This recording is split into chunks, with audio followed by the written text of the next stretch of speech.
सिर चढ़ाने को अंग्रेजी में गिव इनटू मच लिफ्ट कहते हैं। रोशनी डालने को अंग्रेजी में थ्रो लाइट ऑन कहते हैं। तुलना करने को अंग्रेजी में लाइकन टू कहते हैं। रास्ते पर लाने को अंग्रेजी में ब्रिंग समवंस इनटू लाइन कहते हैं। खूब धन कमाने को अंग्रेजी में लाइन वंस पॉकेट्स कहते हैं। छिपा अर्थ ढूंढ निकालने को अंग्रेजी में रीड बिटवीन द लाइंस कहते हैं। दूसरों के लिए मुसीबत खड़ी कर देने को अंग्रेजी में make it lively for someone कहते हैं।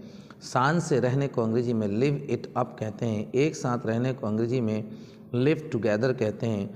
मुलाकात करने को अंग्रेजी में लुक इन कहते हैं। आगे की सोचने को अंग्रेजी में लुक अहेड कहते हैं। हिम्मत हारने को अंग्रेजी में लूज़ हार्ट कहते हैं। नुकसान उठाने को अंग्रेजी में लूज़ आउट कहते हैं। गुस्से में आ जाने को अंग्रेजी में लूज़ वंस टेम्पर कहते हैं। दिल में बैठने को अंग्रेजी में लूज़ वंस हार्ट कहते हैं। नाक कट जाने को अंग्रेजी में लूज़ फेस कहते हैं। वादा खिलाफ़ी करने को अंग्रेजी में ब्रेक फेथ कहते हैं। पीछे हट जाने को अंग्रेजी में फॉल बिहाइंड कहते हैं। पूर्णतः विफल होने को अंग्रेजी में फॉल फ्लैट कहते हैं।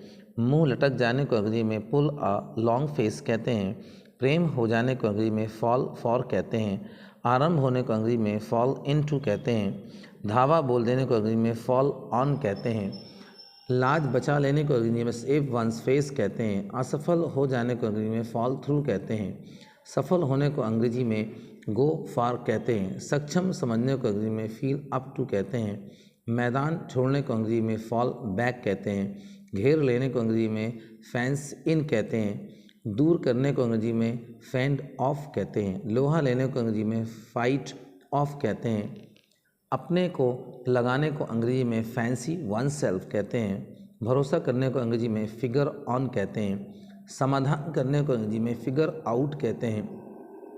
अपनी प्रतिभा को पहचानने को अंग्रेजी में फाइंड वन सेल्फ कहते हैं।